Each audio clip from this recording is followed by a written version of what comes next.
and gracious introduction.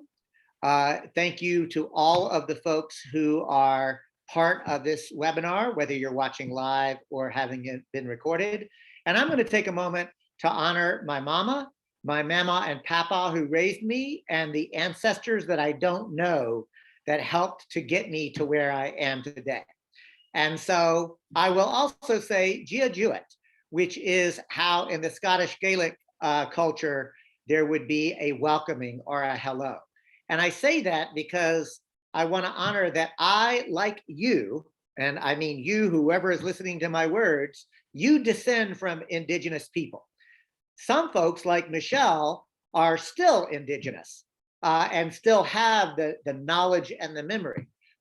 I have lost that, but the work that I am doing with Michelle is an effort, and I invite you to think about your transition work as a way to reconnect with the sacred relationship that your ancestors once had with each other and with the land and with all of the living things in that ecosystem. All our relations, whether they were finned, feathered, furred, or what have you, like that is in fact the work. I also want to acknowledge this. Normally Michelle would be kicking us off, but in the great spirit of resiliency and how we roll at Transition US, Michelle is literally driving in a car right now. Now she's safe, don't worry about it, but she's not able to access the video. She is literally on the road right now, but she is with us. So here is how we're going to spend the time. I'm going to do the overview, then I'm going to bring in Michelle to specifically talk about the Wiyot history and Wiyot territory, and then I will come back and talk about how we have built on the relationships that Michelle is talking about, and then we will open it up for as many comments or questions. I will encourage you, if you're capable of using the chat function, to please type in any comments or questions. Jess has promised that she'll be really paying a lot of attention to that. We really do want to save the space for dialogue, because as you listen to what Dishgamu is about, I hope you will be both inspired. I hope you will also begin to imagine how you can replicate the kind of, frankly, historic revolutionary work that Michelle and I are doing together. And with that, I'm going to bring Michelle into the conversation and say this. Michelle Vassal is not only a towering figure in the Indigenous community here, she is a well-known get stuff done lady. She is also now somebody who is both mentoring me and also helping me to understand how, as an uninvited guest here on Wiyot territory, I'm learning how to be an appropriate guest. And I am incredibly grateful for the time and energy that she's investing in me. And I'm really excited about the collaborative work that we're doing together. So with that, I'll bring Michelle Vassal into the conversation. Michelle? Hello, my name is Michelle Vassal. I'm the Tribal Administrator for the Wiyot Tribe. Please forgive me. My sound quality is probably poor. I'm currently traveling. I'm supposed to talk today a little bit about the Wiyot people and some of the work that we have been doing over the last 150 years. So for those of you who don't know where the Wiyot tribe is, we're located in Northern California on the coast. And by Northern California, I mean about 6 hours north of San Francisco, just south of Oregon. The Wiyot people ancestral territory expands on and around Humboldt Bay. There's an island in the center of Humboldt Bay that we call Tuluwat today that was for many years inaccessible to Wiyot people. That island is considered the center of the Wiyot world. It's literally the place where Wiyot people were created from, And another significant thing about the island is that the island is literally made up of the remains of people living there for thousands of years.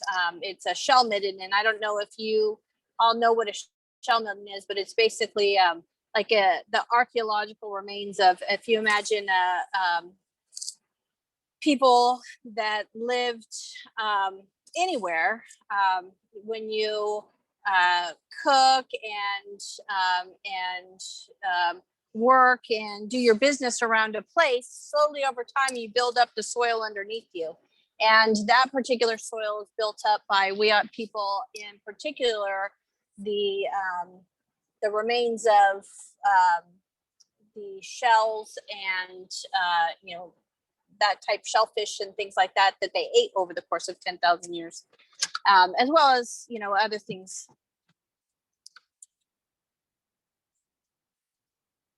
The shell midden is a important archaeological site for Wiyot people, but the site is also very significantly Wiyot, and is important for the culture and the religious practices of the Wiyot people. It's a place in which a ceremony is held. It's called the World Renewal Ceremony, and it's actually a ceremony that puts the world back into balance. And it's a series of, it's actually, the Wiyot people start off their ceremony, and then the other local tribes complete it in unison. So in 1860, prior to 1860, Wiyot people lived on and around Humboldt Bay. They fished, they gathered, and also a lot of people think of California Indians as hunters gatherers, but Wiyot people, you can tell every place that there's a Wiyot village site today, because edible foods that Wiyot people ate that were native to the area are always prolific in the village site areas. So Wiyot people also tended gardens of native foods in their villages. Anyway, for thousands of years, Wiyot people lived in the area, lived peacefully with their neighbors, gathered, traded, and so on. In 1860, a group of people from Eureka, and I guess I should back up here and talk a little bit about the first people that had contact with Wiyot people were actually Russian traders, Russian trappers. They were looking for like seal hides and things like that. But the significant colonial, tide came with the gold rush in Eureka. I mean, literally, Eureka is named for Eureka I have found it, the gold rush. So the gold rush hit that area, and Eureka was really the epicenter, and that is literally the place in which the center of Humboldt Bay, right across from Tuluat the island. In 1860, a group of those settlers crossed the island in the middle of the night, in the middle of the World Renewal Ceremony, and murdered all of the sleeping women, children, and elders that remained on the island in the middle of the ceremony. At the time, all the men had left the island to resupply. The island doesn't have fresh water, and so they had gone back to the mainland to get fresh water and other supplies. While they were gone, this group literally murdered everybody that was there. So the Wiyot tribe from that point on was never legally allowed on the island. The island was purchased by a man named Gunther. And that man for many years raised cattle on the island and did a bunch of other stuff. Wiyot people then were shipped for their own protection. They were gathered up, and I say for their own protection in quotes, because it was actually horrific conditions that they were taken to a place called Fort Humboldt, where they were literally held in this fenced pen, like you would you sometimes see cattle being fenced in such a way before they're transported, and then they were relocated from the Eureka area to Hoopa first, which is about an hour and 45 minutes northeast by car. And then additionally, they were taken up to Smith River after their Hoopa relocation didn't work out. Imagine that no matter where Wiyot people were taken, they always returned home. So they were relocated again to Smith River, and again returned home, and then were relocated to Round Valley, which is like 3 hours by car in today's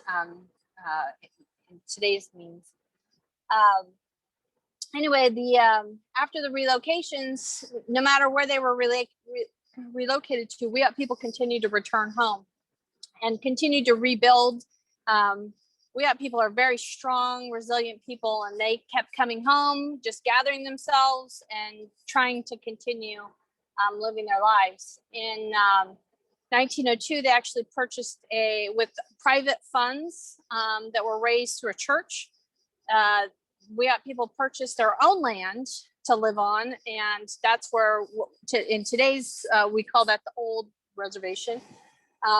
But that wasn't like Wiyot people never ceded their land. They never gave it up via a treaty, or never negotiated in exchange for something else.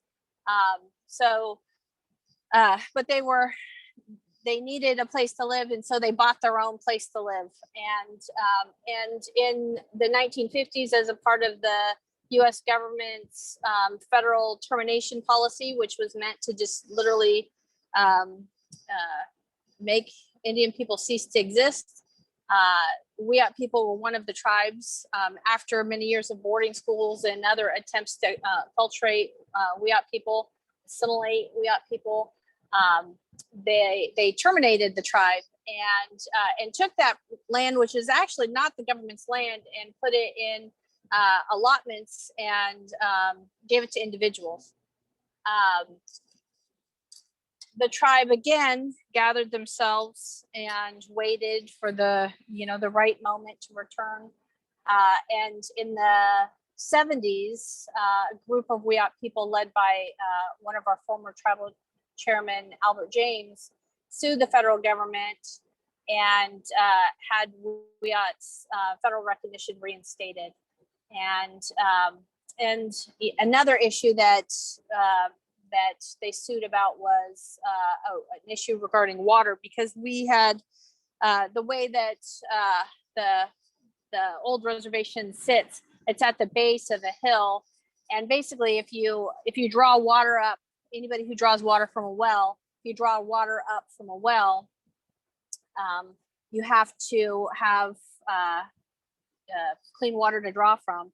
And because the water runs downhill, there were a bunch of septic systems put up the hill, which basically contaminated all of the available water for the old reservation and made it unfit for human habitation. So the tribe sued the federal government and were able to purchase the 88 acres that the tribe now calls the Table Bluff Reservation, which is just a little east from the old reservation. So after the tribe was reinstated, work began again on trying to have the island returned. Albert James went to the city of Eureka, which nobody knows exactly how the land went from Gunther owning the land. I mean, or even who Gunther bought the land from, because it was owned by Wiyot people. But at some point, a large portion of the island became city owned. And Albert James went to the city in the 1970s with a group of other people in the area, looking to see if the city would transfer it to the tribe. And the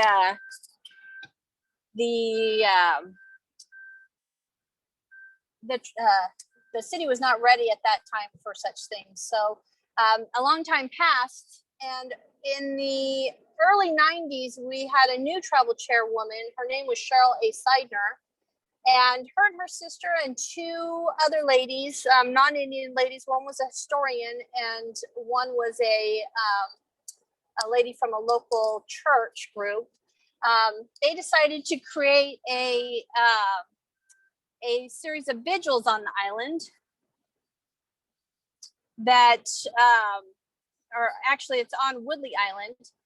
They create a series of vigils on the island, or on Woodley Island, to observe the what would have been the ceremony for world renewal that would happen every year in around February.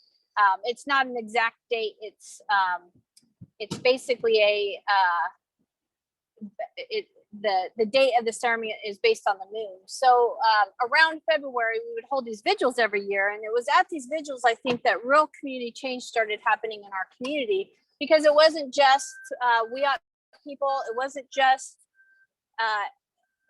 just Indian people, although there was many Wiyot people and many non-Indian people, or other Indian people that would come every year. It was also people that were from all over Eureka and all over Humboldt County. So we had, every year the vigils got bigger and bigger, and it was really at this place, at the Candlelight Vigils, that we started to see the community change in our area.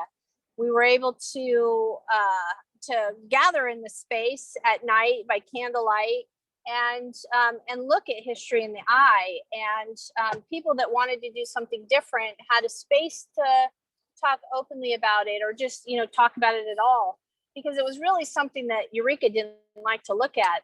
After the massacre, the only reason that particular massacre was known about was because there happened to be, at the time of the massacre, there was a reporter from San Francisco that was in Eureka visiting, and he woke up the next morning, as many Eurekans did, and saw the bay filled with blood. And so he reported on that incident, and it ended up making papers across the United States, all the way, back to New York. And those newspapers started dubbing Eureka Murderville. And so it was like a shameful history. People didn't like to look at it. Nobody learned about it in school. Some people knew about it, but it was something that you quietly whispered, or was not really openly talked about a lot prior to the vigils. So the vigils really brought that out and gave the community space to talk about it. And those people that wanted to do something different then got an opportunity to just, have a place to talk about things. And it was there, I think, that the real community change, and the really the ability for the tribe to really look at healing in that place started coming around. And those vigils lasted for, I'd say, a good 20 years while we were working towards return of the island. During those vigils in the late 90s, a piece of property came up for sale, 1.5 acres of privately owned property that was, for a long time, about 150 years, a boatyard. And that boatyard was a complete it was left an area. It was complete to be on. If you walked around, you should have wore a mask because the soil was contaminated. The midden that I talked about earlier was eroding due to diking that Mr. Gunther had done to raise cows on the island. He was trying to, most of the island is a salt marsh, and it's tidally influenced. So it's full of water all the time. And he wanted to get the water off so he could put cows on the island. And in doing so, he started to erode the midden. And the midden was held up by a seawall, which was made of marine batteries. So if you can imagine, in addition to the toxic chemicals that were present on the island, that were used in boating 100 years ago, that are illegal today, the tribe was able to work on trying to get that piece of island cleaned up, or actually purchased first. So when it became available for sale, Cheryl Seidner, who was our then tribal chairwoman, came to the tribe and asked if she could purchase the 1.5 acres. The tribe did not have any money. We're not a gaming tribe. We don't have any economic development at all. But she went to her council and she asked if we could put a bid in on the island and try to raise the money. And the council voted unanimously yes. And that's when the fundraising began. Cheryl's sister Leona created a logo, which she hand drew, and we made sweatshirts, t-shirts. We made lapel pins. We made watches. We made clocks. We made anything we could sell. And we just went everywhere and tabled. And literally, like, you could find us at every event that happened in the area for the next 2 years. But we tabled, we talked about it. We created a fund called the Wiyot Sacred Sites Fund. And in about a year's time, we were able to come up with $200,000 to purchase the 1.5 acres. And it was $200,000, mind you, an environmental disaster site. So as you requested, here's your 15 minutes in so far. Oh, thank you. So the tribe worked on cleaning up the island. The next phase was working on cleaning up the island, and we spent 14 years doing that work. It began with the same people that attended our vigils. A lot of those people had come together and formed kind of like a network of supporters of this work. And so we would call out for volunteers. In the early days, it was pulling large chunks of debris off the island. We had lots and lots of metal, twisted metal. Like literally when we got there, you could not walk across the island. It was so full of just stuff. And it was just hazardous stuff like, twisted metal, spikes, things that like just pressure treated wood with nails in it, so we spent a lot of time just cleaning all that wood and debris off the island. And then we went to the next phase, which was removing all the hazardous chemicals. And there was all kinds of things. If you go on our website, www.wiyot.us, and you look at the Tuluwat page, you can see the list of different chemicals that were present. But, just imagine 100 years in boating, they did things that they didn't know. They used things that we've outlawed today. They just are really dangerous chemicals, and they didn't know any better. We cleaned up those marine batteries and began the work on removing these dilapidated structures that were there that used to house the different facets of the boatyard. We also removed this gigantic locomotive engine. The way they used to pull the boats out of the bay was they had these railroad lines that went down that would hook onto the boat, and then this engine would pull the boat back up onto the island. And that giant engine had to be removed from the island. And the way we did that is, again, with local support and local help. There was a group of people that liked to restore locomotives and was really into trains. And there's another group that was really into engines. And we gathered all those guys up, and we used the most oldest way, the log road method, to get the gigantic engine off onto a barge, which, if you see the pictures, it was a tremendous feat. That engine was huge. But that work progressed until the last phase. We got a Brownsville grant from the U.S. Department of EPA to do the soil remediation. We also shored up the midden and removed all the marine batteries. And so after 14 years of continuous work, the EPA gave us the stamp of approval that it was habitable for people again, that you could use it again. And so we actually are the only tribe in the United States to ever receive a EPA award, site reuse award. And in I'm trying to think of the year now, 2014, I believe. No, yeah, I think it was 2014. The Wiyot tribe was once again able to conduct ceremony on the island and finish the ceremony that was interrupted in 1860, which was a monumentous occasion. We also took so during this time period where we were doing all this work on the island, a lot of the work that we were doing was on the 1.5 acres that we own, but adjacent to that property was 40 acres, and that 40 acres was owned by the city of Eureka. And we also started to do work on their part of the island as well, because that's where a lot of the midden was, and we had concerns about the midden, and whether or not we owned it or not, we really wanted to protect that midden. And so we worked with city officials and started working on that restoration. We, during that time, we really developed, I guess, the relationship with the city and the people in the area. I like to call it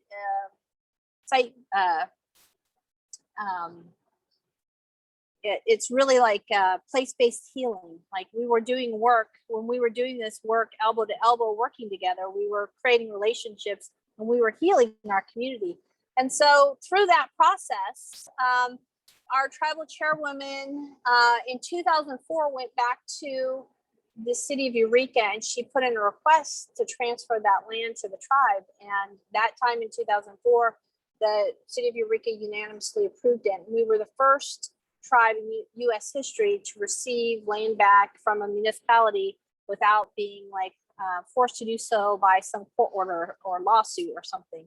And that process was, just an amazing feat, and really made everybody involved in it feel good, because it was work that was real, and it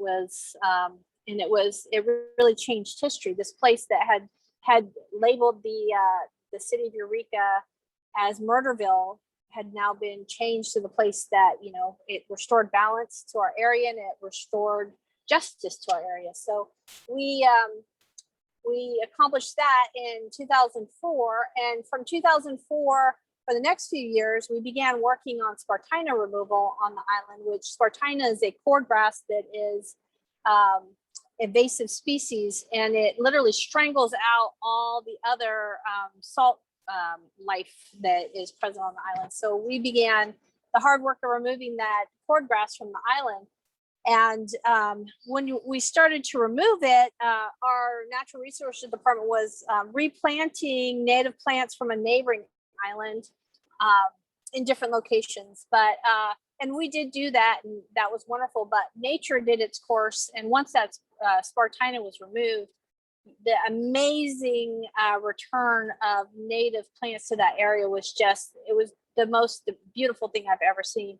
And with those return of those grasses and plants, also came habitat for wildlife, and actually improved everybody in the area. If you can imagine, if you go fishing and you're just a regular family and you throw a pole in the bay, and you pull a fish out of it, and it's the fish are living in water that's contaminated by all these polyfluorocarbons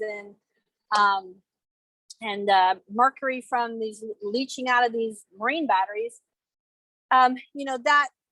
That improvement of the island improved the water quality on the bay, improving the habitat, and improved the wildlife habitat on the bay. So all that work really did a lot of improvement for everybody that lives in our area.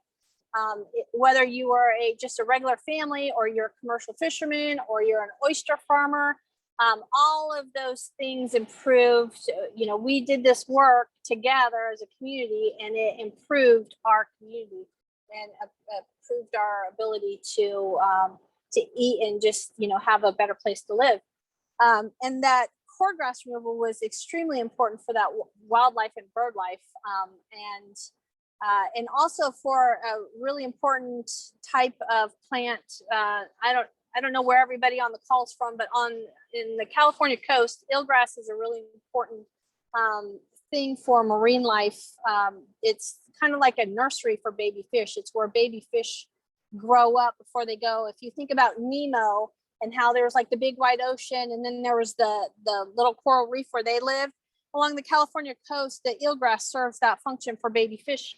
And so the removing of that cordgrass really helped benefit the growth of this eelgrass, and that eelgrass, in turn, improved habitat and marine life.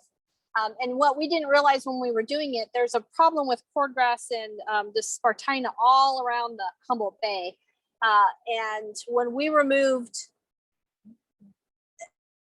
on the northern end of the island, when we removed that species, we were able to actually reduce cordgrass all around Humboldt Bay, and we didn't realize that would happen. But it actually, reduced it everywhere, because if you imagine, this island is in the center of the bay, and the birds and the wind blow all those seeds all around the bay. So when we removed that cordgrass from the island, we improved Spartina, or reduced it everywhere.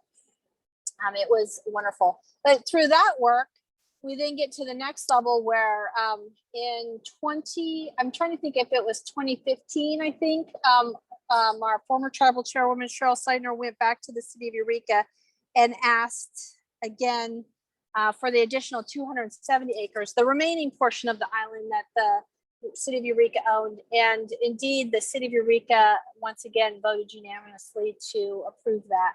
And so the tribe has literally all of the public land is now owned by the tribe. And I wanted to also point out a difference in the title transfer on the first 40 acres versus the 270 acres. The first 40 acres, there were all kinds of title restrictions on it. And I really believe those title restrictions were based on fear. The title, like said, we couldn't put a gambling casino, we couldn't put there was all these things that we couldn't do on the island. And I believe that those came from fears of what might happen if the tribe got the island. But after seeing what we did with those 40 acres, by the time we transferred the 270 acres, the city agreed to transfer it wholly without any restrictions, no strings attached. And so I really believe that is just another sign of the hard and deep community work that we've been doing in the area, and building relationships and trust in our community. And I don't know, it's a beautiful thing. David, do you want to take it from here? I know I've gone over my 15.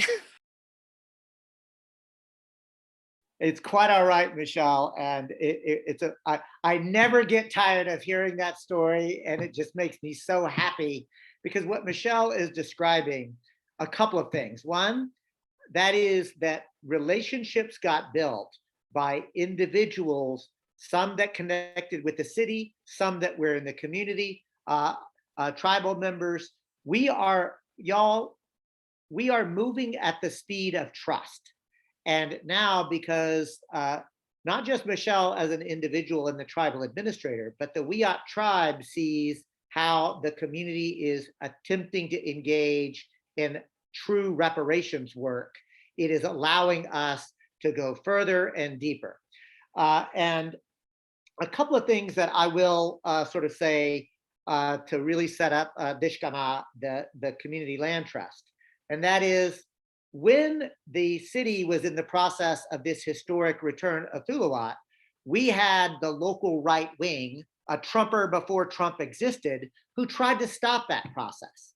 And the Wiyot tribe and others called for protests and demonstrations to support the city and oppose Rob Arkley's.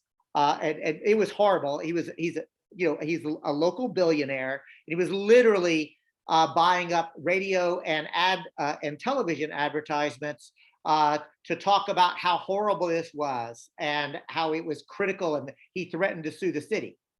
And what happened was, under the Wiyot leadership, lots of other people came and supported those demonstrations and protests. So one thing that I really want to underscore, when an indigenous group or tribe or an impacted community or a BIPOC community calls for demonstrations and protests, you need to fucking show up, period, full stop.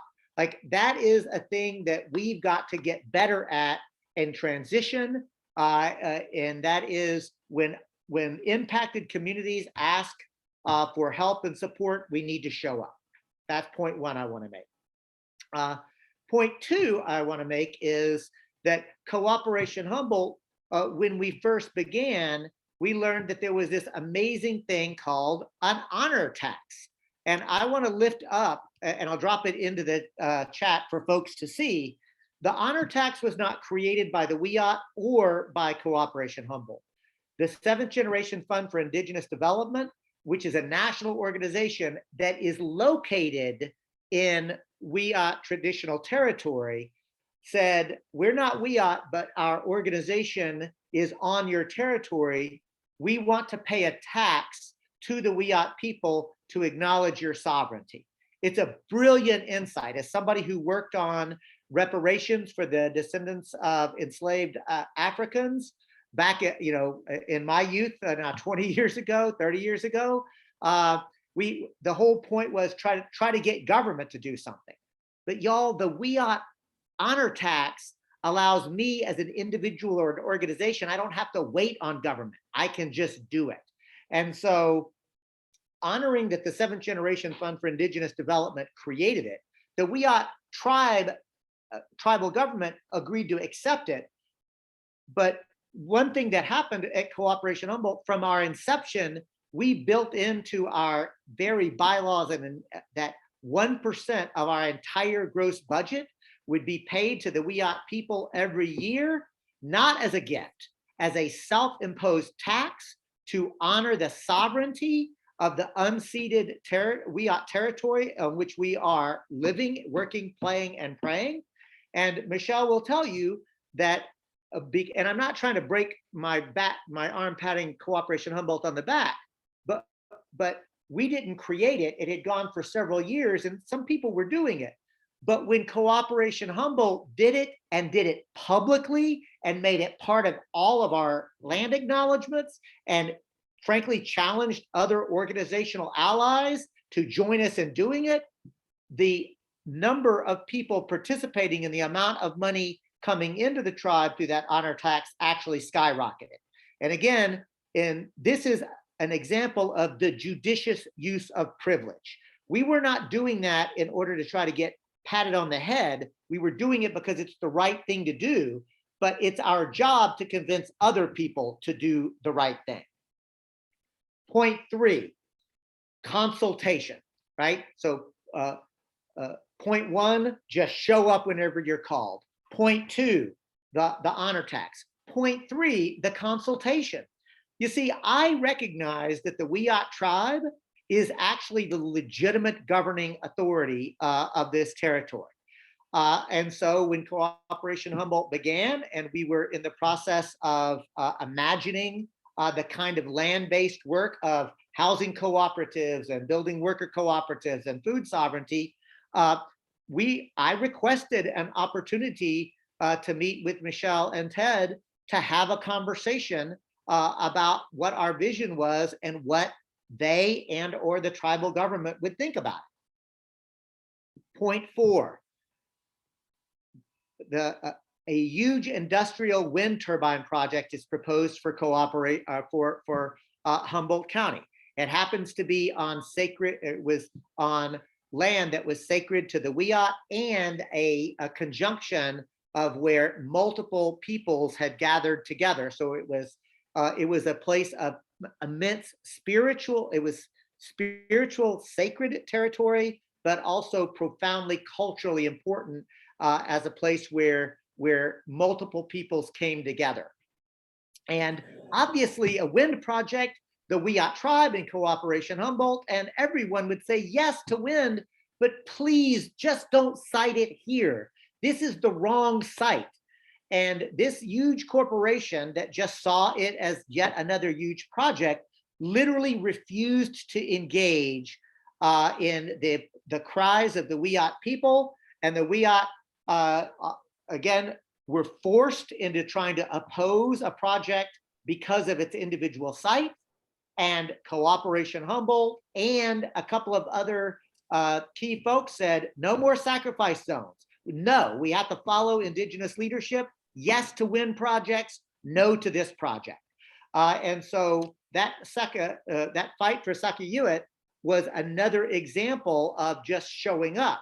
But again, because the Wiyot saw Cooperation Humboldt throw down with them, it put us in a position to continue to build authentic relationships.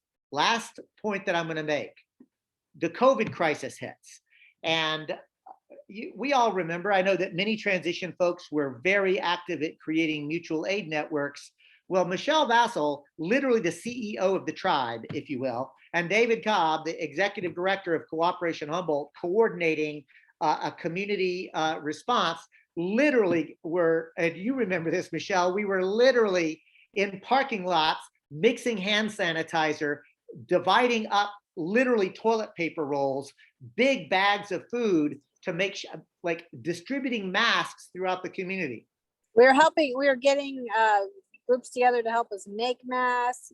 We were helping to be able, because all of our people who were doing real mutual aid work, and just like, you know, me as a government, I have, you know, all these programs they still have to run, even though like elders still need to eat in the Meals on Wheels program, but my staff didn't have any hand sanitizer. There was nothing, if you all remember at that time, there was no hand sanitizer. There were no gloves, there were no masks, there were none of these things. And there also wasn't toilet paper. And so we were literally dividing up 4 packs of toilet paper and and handing them out to the most needy elders in our community who didn't have toilet paper, as well as being able to try to help the people who are out there working in the early pandemic without any safety net. So we worked together as a team to pull whatever resources we could to try to make it a little safer out there. And so, and here is the point. So Michelle and I were literally talking about the history that we continue to be building, and I don't remember, was it her, was it me, was it both of us together? We kind of had this insight that so much of this though is still reacting to other things, right? Reacting to Rob Arkley, reacting to the TerraGen project, reacting to COVID. And what would it be like if we actually, because like I know her heart, I know what a visionary she is. What would it look like if we tried to take that incredible healing that we saw at Tuluwat, and again, an EPA site reuse award, like that actually shows what a just transition could look like on that island? What could it look like if we tried to do that all across traditional Wiyot territory? And it was out of those conversations that we began to bump into other visionaries like Taj James and Ruben Hernandez of Full Spectrum Capital Partners, who challenged us to imagine, well, what could you do if money was not an object and you developed plans and programs to transition your entire community, but you weren't waiting for just philanthropic money, but you literally thought about trying to raise some philanthropic money to also create opportunity, investment opportunities for integrated capital to actually have, you know, thousands turn into hundreds of thousands, turn into millions, turn into tens of millions. That's where Dishgamu Humboldt comes into being. And I'm wondering, Michelle, if you're in a position to just say a word or two about what Dishgamu is, some of our projects, and then we can open it up to discussion. So as David was saying, instead of reacting to negative things that are happening in our environment or reacting to, you know, whatever is happening, we were really working on trying to promote what we love, and we love this place that we live. And that's why Dishgamu is actually the Wiyot word for love. And the idea is to just invest love into our community. And it's a very broad concept, but we're looking at the things that are needed in our community and trying to basically work on all of those things at once. And kind of, if you could think of like spokes on a wheel, all these things are connected. But one of our main projects is increasing housing in our area. We have a housing shortage. There's communities in our housing who have there's 0 units available in whole towns. And we also have, a lack of affordable housing. There's, you know, for Wiyot people, it's actually common across California. The indigenous people to the area can't afford to live there anymore. It's too expensive. And so we're working on our projects. Some of them we're buying. We're working on basically decommodifying the land so it makes housing more attainable, housing ownership more attainable for people, and also in creating housing units that are what we're calling deep green, not just building with green materials, not just building into our housing passive low energy systems that are easy to use and you don't have to think about, but also trying to use real brand new techniques in building, like one of the things we're talking about is laminated mass timber and building apartment complexes using this technology. But we also want to create green space and community space. So when we're talking about building, if you think about the old song, they paved paradise and put in a parking lot. Well, we consider that we live in paradise and we're turning parking lots into paradise. So we're trying to take places, we're literally working on turning apartments or parking lots into apartment complexes, but we want to make them green, not just in energy efficiency, but also in creating green space. So, rooftop gardens and open green space in communities that actually improves, adds to our environment. And instead of, having a cement block project, so to speak, we're creating places that include green space and open community space that can be used outdoors and have living life in them. Another area that we're working on is in building our all of the skilled labor that's necessary. We have in addition to having these enormous housing prices that are hard for people to attain, we also have a shortage of living wage jobs in our area, and we have also a shortage of skilled labor. So we're working on these projects. The contractors that we're working with, we're working at building into the projects apprenticeships and ways in which to increase skilled labor in our area, and really working on all of these things tying together to build a healthier community that we can all live in. You want to take it from there, David? Well, at this point, I'm going to open it up for any comments, questions. Jess, I don't know. I haven't been able to be following it, or to invite you, Jess. Let's just get some discussion going here. So I'm checking the chat. Folks, feel free to add your questions there or using the Q&A option. But I think what I was really struck with was this reminder about the power and the importance of moving at the speed of trust and at building relationships in a truly intentional way. And I actually wanted to call some attention to the design of Dishgamu Humboldt. And it goes even to the design of the board structure, where at least 4 seats are going to be occupied by Wiyot folks. It's just so intentional, and it's making sure that this project lives on in perpetuity and centered in the right way. So I just think that was really amazing.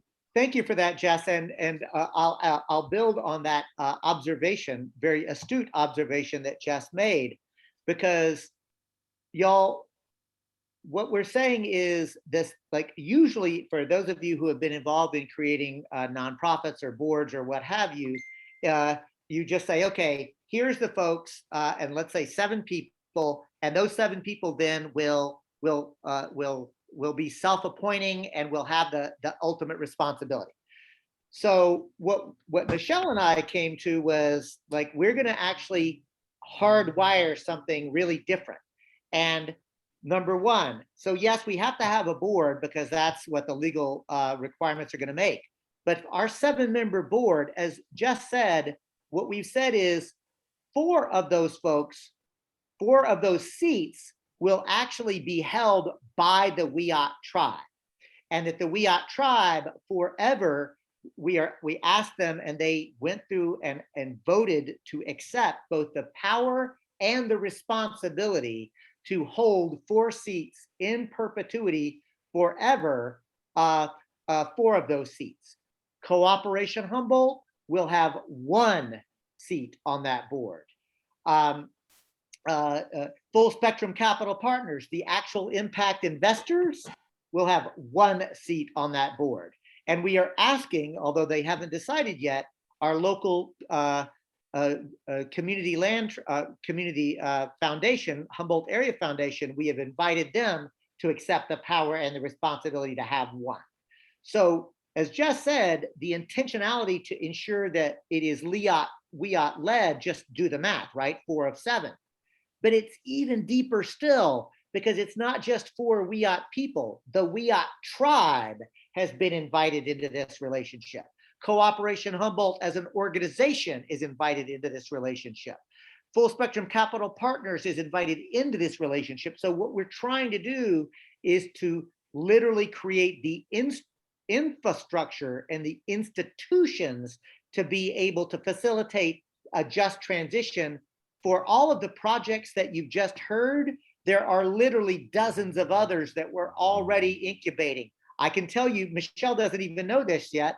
I literally just got off of a phone call today to talk to somebody who was negotiating with the Humboldt Harbor District for an acre in Humboldt Bay in order to grow seaweed and kelp as a food source. And she wants to do this under Dishgamu, and she had not heard of the honor tax, but I got a commitment out of her that they will pay 1% of whatever gross proceeds that they make on that project to the honor tax.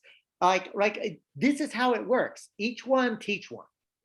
And I see a question here in the chat from Theo asking, how might we support frontline camps in Minnesota camping out along line 3 on treaty territory? How might these ideas adapt to the line 3 legal crisis?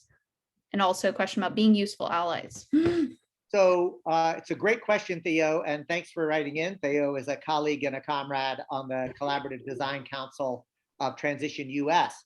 So one thing I would say is signal boost what is happening in Minnesota along line 3. And that means use your own email lists, your own social media, Instagram, Facebook, TikTok, if you're such a person. Like far too many people that I feel like who should know what line 3 is do not understand actually what is happening in Minnesota. And it is literally, I think it is the next phase of the Standing Rock movement that saw water protectors stand up. And it's once again being led by Indigenous peoples. And I want to lift up Winona LaDuke and Honor the Earth as one of the anchor institutions, just as the Standing Rock Reservation was the anchor institution during that uprising. And make no mistake about it, it is a peaceful uprising. So that's number 1, signal boost it.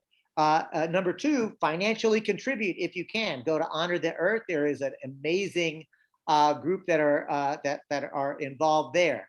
And the thing about line 3 is it is resistance, and resistance has to be cultivated, supported, and cherished. And we have to build new alternatives. So I think that one thing that I want to lift up is we need to get into the mind space of resist and build. Resist harms, abuses, exploitation, and oppression wherever it happens, and build alternatives. It's not one or the other. It has to be both and. The next thing that I feel obliged to name, and that is that I know a lot of people did a lot of work to ensure that Donald Trump was not the president. And the reality is that the Biden administration has the absolute authority right now to stop that project. So I would encourage folks, this is not as transition. Transition is a 501c3, but you as individuals can and should lift up your voices in opposition, and it should literally be pointed at the direction of the Biden administration to stop this project.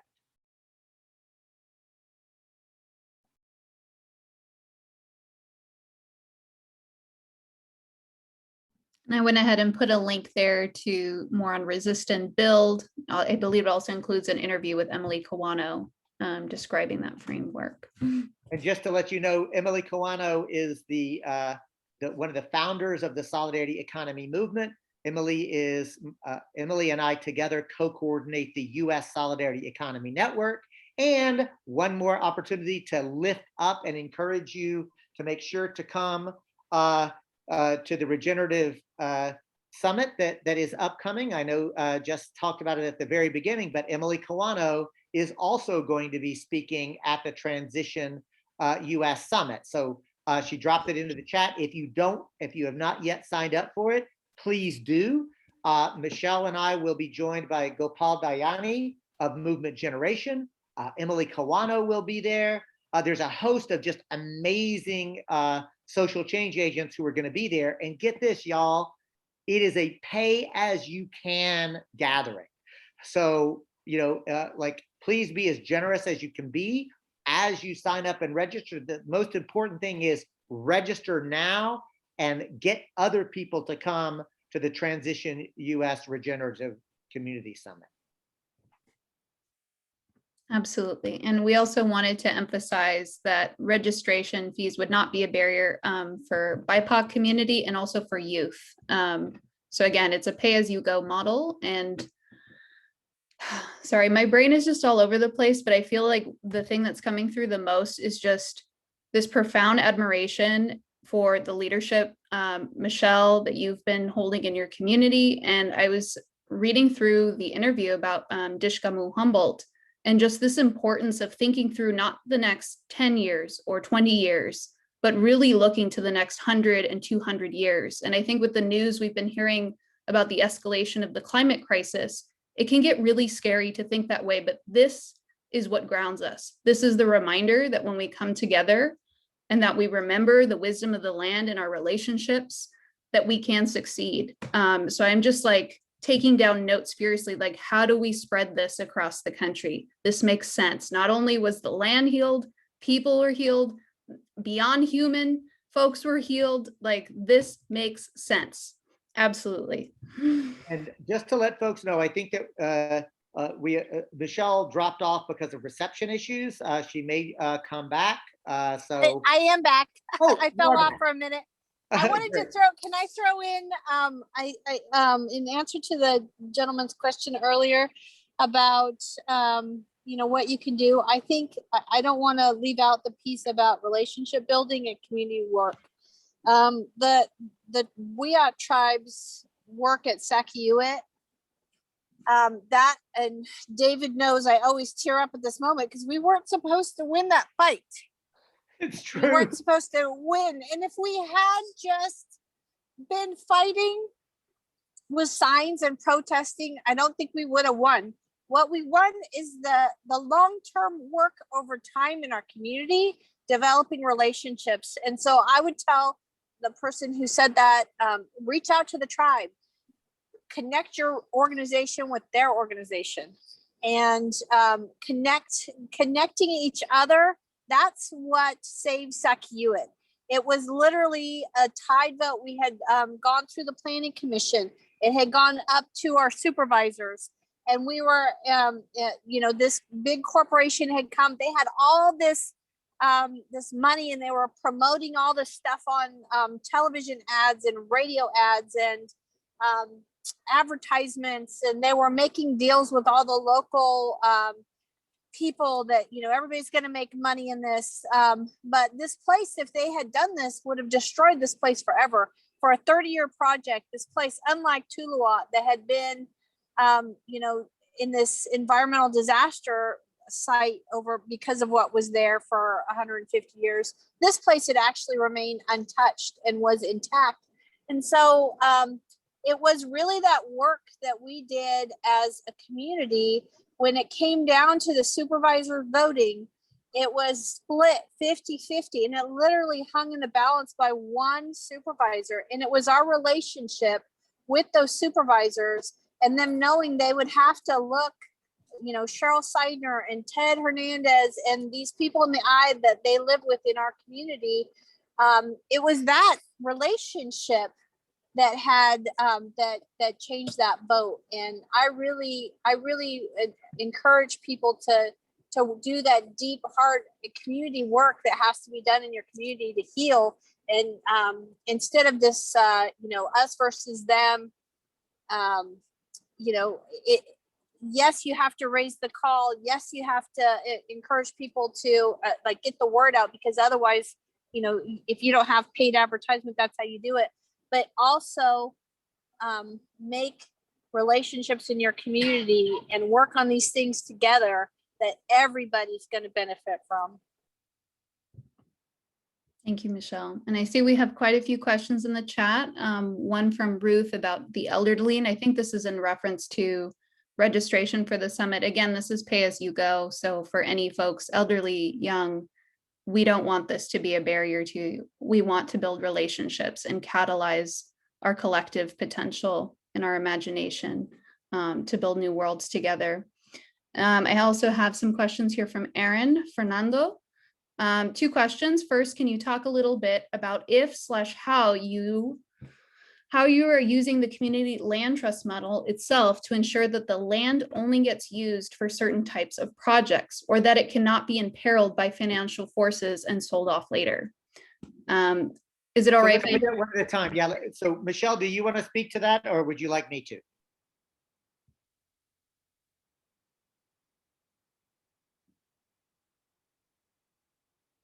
Go ahead, David. I had spotty reception at that moment, so I didn't hear the whole thing. Okay, so Aaron, the part of what makes what we're doing so profoundly unique is that we are creating a legal structure so that the land itself will be owned by the Wiyot people, and that the structures and buildings that we build can be owned. Can actually be owned and transferred, and that whenever that happens, we are building in an encouragement and an incentivization that ownership of the buildings and boxes themselves be cooperatively owned. So number one, but the land trust, we're actually ensuring that the land is no longer part of the corporate capitalist market, and it's no longer, it can never be bought and sold again. That's literally what will happen with all of the land that Dishgamu owns and touches. So that the land itself can never be sold. Secondly, wherever possible, we're going to be creating cooperative structures for the ownership of those as well. So that's how I would answer that question. Okay. And so there's a bit of framing for the second question, which I will read. I noticed that the approach of Dishgamu Humboldt takes legal structures like the CLT and finance structures and adapts/shifts them to serve the Wiyot and address right historical wrongs. I'm wondering if there were conversations about how taking, I'm guessing it says the existing structure, can kind of lower the bar to a land-backed project, but on the flip side, if there have been any limitations to conceiving and owning land under these capitalist structures, as opposed to different approaches of challenging how we think of land and ownership and how to build collective wealth. Michelle, again, I'll invite you to react to that, or if I don't know if you're in a position to be able to hear it. Go ahead, David. So what I would say, Aaron, I feel like I may have I hope I've already started to answer that question in the previous one. So the limitations for owning the land under capitalism, our land trust is different, right? And ultimately, one of the things that we're doing is trying to hold land communally. And I'll take this moment to acknowledge that the Zapatista uprising literally was a reaction to the dismantling of the Mexican Constitution that had enshrined the ejidos, that is indigenous communal land ownership in indigenous territories across Mexico. And what that meant was Exxon and the rapacious oil and gas and other big corporations could not actually even enter into contracts because it would have taken the entire community to agree to it. And of course, no community is going to agree to pillage and plunder their own mother, right? Like that's just not, it's out of the worldview. What we're trying to get to, Aaron, is to reverse checkerboard colonization. And Michelle taught me what checkerboarding is, right? And we're reverse checkerboarding. And the other thing that we're doing is using the existing legal structures and requirements to actually re-indigenize our own relations. And frankly, I personally would like to actually see a completely different vision of how social, political, and economic systems work. I don't think capitalism as an economic system can ever create a liberated area. But I don't require that you be an anti-capitalist to even invest in Dishgamu. I don't require that you agree with me about all of these things. So what we're trying to do is to build system, like, here's a phrase, build the new system within the shell of the old. As we remember that the quote new system that we're building is actually recreating the systems that existed before colonization, the systems that existed before the dominator power over paradigms took root. I hope that answered your question. And if not, Aaron, let's follow up, because I think that you have asked astute and complex questions, which we're puzzling through. I want to add too that we are that we like to emphasize that we don't dislike money. Money is just a tool, but we are looking. We conceive of our fund, that our investment fund is actually the Wiyot word from Hiwachek. It's Goots. I can't remember the whole word right now, but it basically means money that makes us well. So we're taking money that makes us sick out of the market, and we're trying to work on projects that make us all well. And I have here a question. Thank you, Michelle. From Shari. How would you recommend finding good financial partners as board members for an Indigenous community land trust? Well, hello, Shari. I'm going to jump in here because Shari is another colleague and comrade on the Collaborative Design Council of Transition US. And I love the question. And I would say the first thing to do is to develop those relationships with the local Indigenous people in order, like, so that's actually the financial partners actually comes after, right? Like, so I will answer your question. It's a good question, but I really want to underscore, like, having the authentic relationship with the Indigenous community who are going to be and get their buy-in on the land, like on this sort of concept is the first step. I can tell you this, no matter where you live, there are people of wealth who are investing in things, right? And what Michelle and I are doing are creating opportunities for local people to invest locally. Yes, like big pots of money can come in from outside of the area, but I can tell you it's very clear. And I saw Paul was with us. I don't know if he still is, but the reality is we're not going to attract the big outside money unless there is local money that's prepared to invest in as well. So that's the key issue is find local people, broadly within your community that have either given philanthropically, and then say, what about an idea of, yeah, continue to give money away, but how about investing some money in this project, right? And that kind of integrated capital approach, I think, is key. And it's frankly, it's new, but it's growing everywhere. There is a lot of energy for how to do regenerative economic development work that pays some return on investment. Wonderful. All right. And I have a message here from Danielle. I want to hear more about Dishgamu in general. Also, since you said signal boosting, please support the Save Oak Flat Act to protect Apache current and historical ceremonial grounds, as well as the Gila River Basin and Dripping Springs Valley. I think it is supposed to be voted on in the House before the end of this month. And there is a link here for folks to go follow so that you can support this effort and use your voice accordingly. And I did see a comment here from Stephen Marshall. I believe it was fragmented and put into a different place. Just saying that reparations are due for many folks, but how do we convince the dominant majority in this country?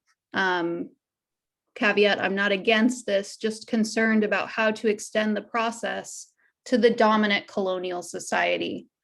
And I think, David, you've mentioned a few different ways maybe to approach that. Yeah, I mean, look, Stephen, here's what I would say. Like, I don't know how to make anybody change their mind. I just don't. What I do think I can do is be authentic and frame my vision in a way that will inspire as many people as possible to participate. And those are the people that I work with. Like, you know, I don't go into areas or engage with people who are already explicitly against me. Having said that, I want to be clear. If somebody is genuinely has like engaged in a process of a back and forth, I will listen. But as soon as I get to the point where I determine that that person is no longer engaged in genuine discourse and is just argumentative and trying to undermine my commitment to and my convictions and my principles and values, I have 4 magic words for that person. And you might want to write this down. These 4 magic words will come in handy for you so that you don't waste your time. And here it is. If you realize that they are absolutely ideologically committed to a different worldview, are trying to prevent you from doing your version of Dishgamu Humboldt or your version of transition, or if they're just trying to undermine you, here are the 4 magic words. You ready? Have a nice day. For real, y'all. Like I don't waste time trying to undermine the large number of people who are against the kind of work that transition is about. Having said that, I know that there are a large swath of people who are interested but need to be convinced. And the way you convince people is replicable models. You actually show people how to do the kinds of world that you want to live in. So individual projects that actually work, that meet people's tangible needs, that's actually how you engage in movement building. Last thing I'll say is it's called Overton's window. Overton's window is the idea that there is a window upon which there are achievable things in the political discourse, right? And part of my work is to get as far onto the left as Overton's window as possible and push it to make things that seem impossible now possible tomorrow or 10 years from now. Public banking, an indigenous-led community land trust, an honor tax. These are all things that would have been considered impossible 10 years ago, and yet they're happening. I have a question here from Jack Meyer. What thoughts do y'all have on Biden's 30 by 30 land conservation plan and the opportunities that presents to transform our relationships to the land? Particularly interested in tribal co-management models around public lands, like what came out of the Bears Ear Intertribal Coalition and other fundamental shifts to land management. Michelle, I'm not sure if it looks like we may have lost Michelle again. So I just want to, if not, open the space for her reaction.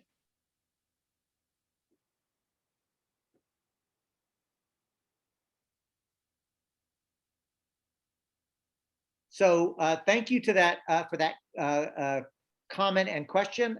I will acknowledge my own ignorance. I don't have anything meaningful to say, but I am very eager to learn about what you just put before us. And so would ask Jess if you know about what is being shared, because I'd like to learn. I don't know. Yeah, I could move my mouth and fill up some space, but I'd like to do some learning myself. So I'm actually going to drop a chat or a link in the chat for folks to do some more reading on the Bears Ears Coalition. I'm going to go ahead and grab that. Yeah, I was going to add too, sorry, I wasn't at a place where I could do that at the moment that you mentioned it, but the Wiyot tribe also co-manages, we co-manage a number of properties and other community, on community land trusts that are owned by other, different community land trusts other than us, but we co-manage the land. We also co-manage a number of BLM sites with the Bureau of Land Management. And actually in our area, the Yurok tribe's also been very successful in co-managing land as well with Six Rivers National Forest. Beautiful. The Wiyot community is on it and modeling different co-management strategies. Let's see, I see another link here that was dropped to help support women leaders at the front lines in Minnesota. There was a question from Bonnie. Do you have any advice for supporting Karina Gold and Sograyate Land Trust? The West Berkeley Shell Mound has been fenced in to be developed.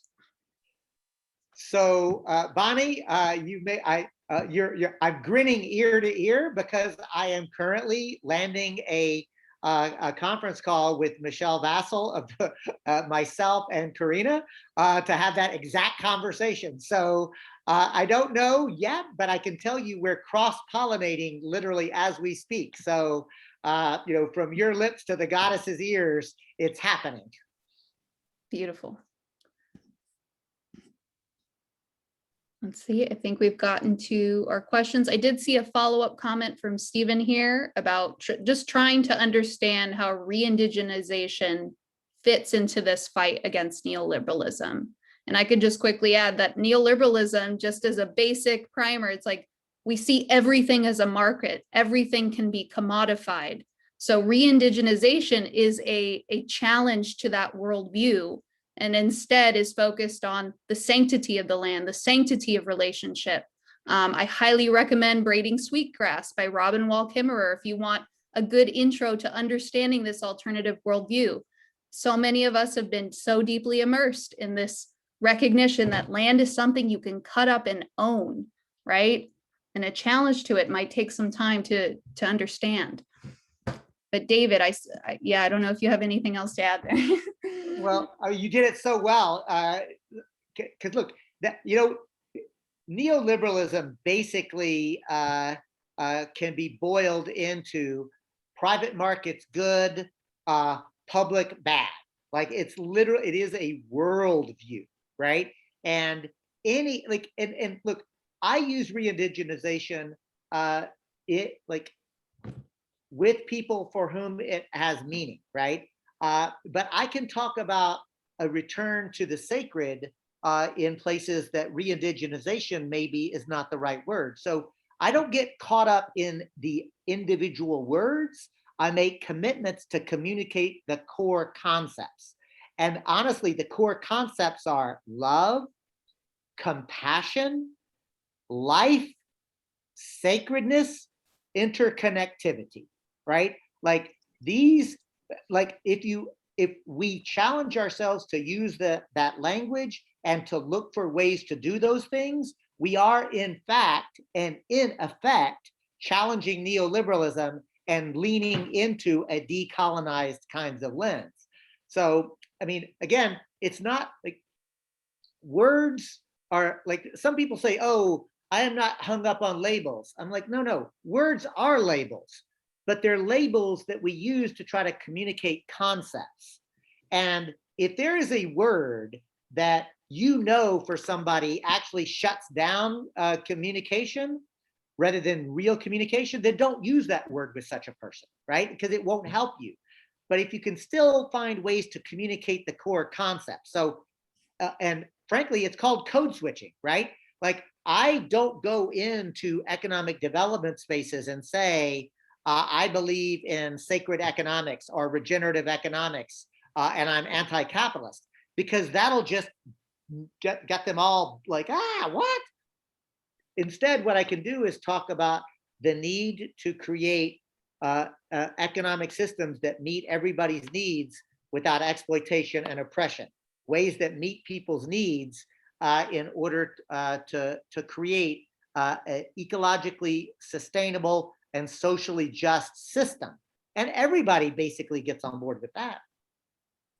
David and I, we speak different languages. We come from different backgrounds. And yeah, I always like to say he uses different words for everything that I already know.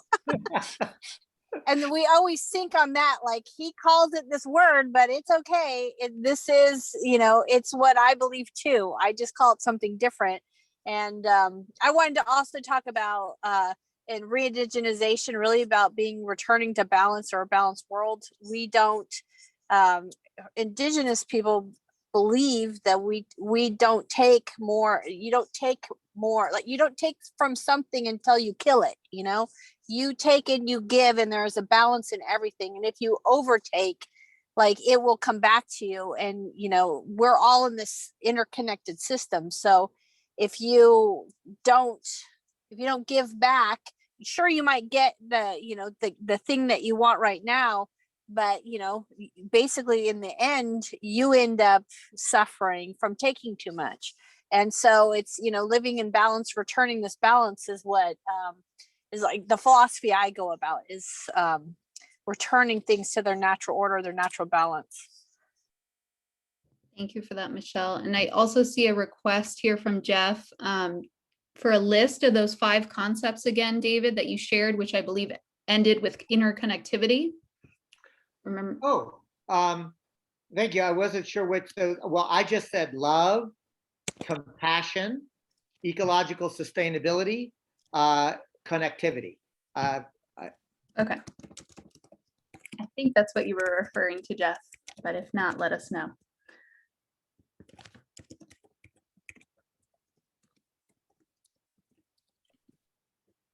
And sacredness.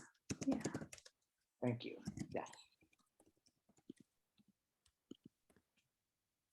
Wonderful. I actually have a question as we're coming to. Okay, there's mention of a great conference focusing on decolonization. I have a question. So for folks who are feeling really deeply inspired to stand and struggle in solidarity with Indigenous communities, what is the right way to reach out? There's a good way and maybe a not so helpful way. And I'm wondering if there are any tips or offerings around how to approach that. And I'm also thinking that this might be some good resources that I'm looking to gather to send out to folks who registered for this so that they can receive this in an email. But just any thoughts from you, David or Michelle, as we come to the end.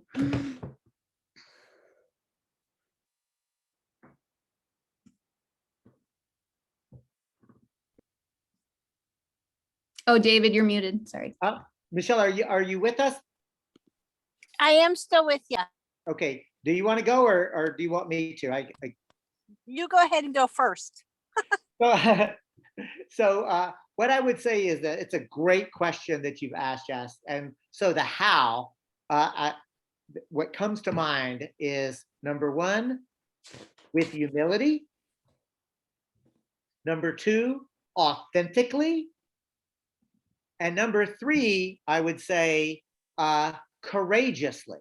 And by that, I mean, expect that you will make mistakes as you go, but don't let the fear of mistakes prevent you from doing it. Like, we all make mistakes, right? And you're going to make mistakes when you do this work, just like you're going to make a mistake every time you do anything. So that gets back to the humility. If you know that you're going to make mistakes and you approach it authentically, people can tell.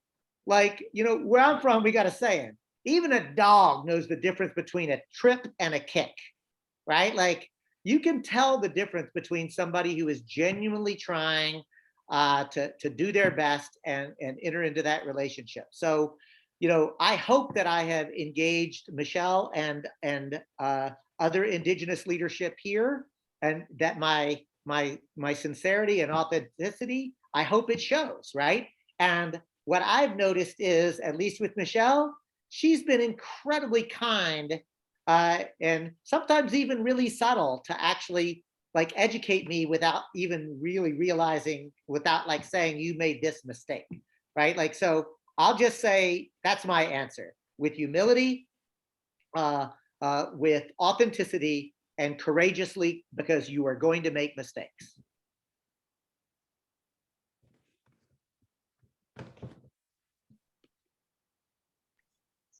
And you know me, David, I always like to use the word love. Mhm. Put some love into it. Do the things, promote the things you love, and do the things you love. I mean, the type of work I do, David and I both often talk about, like, sometimes people want to give us like money for a speaking gig or some other thing, and we always say, you know, we already have a day job. Put it towards the organization that we're working towards, or you know, because this is like, this work that we do is what we love, and we want everybody to do it too. to be part of it. So you know, promote what you love instead of talking about what you hate. Mm, that's a word.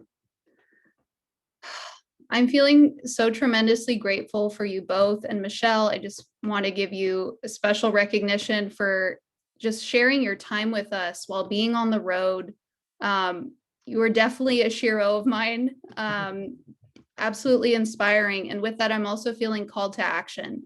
It's not just, you know, I'm inspired, this is great, it's happening in the world. It's like, what can I do to replicate and spread this kind of love and work in my own community? We are all sitting on native land. So we just need to remind ourselves of that truth.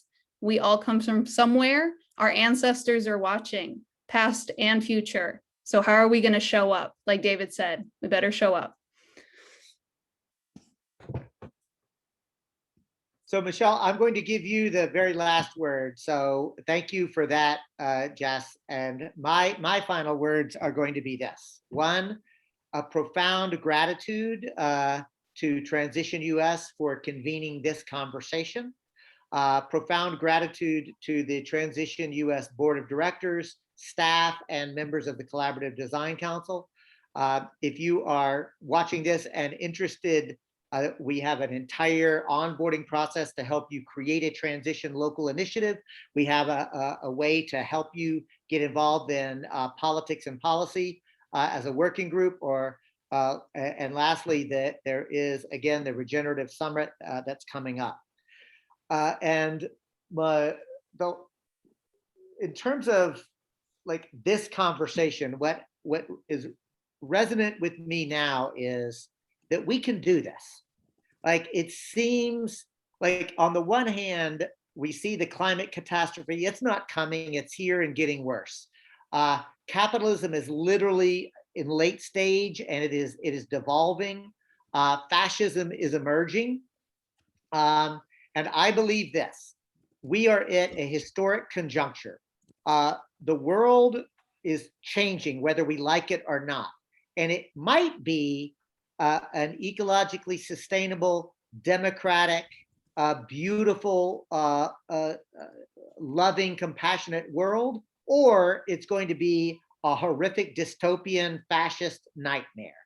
And I'm doing everything I can to try to lead into that loving, compassionate world. And what I know is this: I know with conviction that the goddess, the deity, the world that I understand, the cosmology, the goddess does not demand that I win in this struggle. She only demands that I do my best. So I'm doing my best, and I'm releasing the result. And I encourage you to do the same thing. Michelle, you have the final closing thoughts. I guess the only thing I have to add is that, you know, this world that we live in is really divided, and these times we live in are really scary. You know, if here in California we have these fires that are happening as a result of climate change, and they're things that, you know, I didn't grow up with. These mega fires with fire tornadoes, and, you know, taking out whole towns. This is climate change. This is real, and it's seeing our river dry up is a horrific thing. And we can't spend our time. We don't have time anymore to fight amongst ourselves. Each and every one of us need to do something. And for David and I, this is what we're doing, is we're taking action. We're doing what we can with what we have in the community that we love. And so that's like the heart of Dishgamu.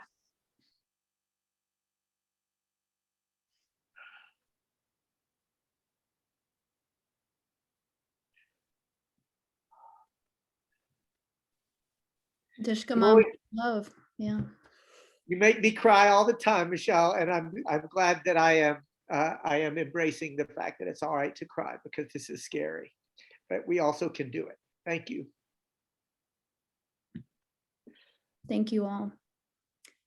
Thank you all for joining us this evening. Thank you again, David and Michelle. My heart is feeling so full right now. We can do this. As long as there is love, we can do this. Thank you all.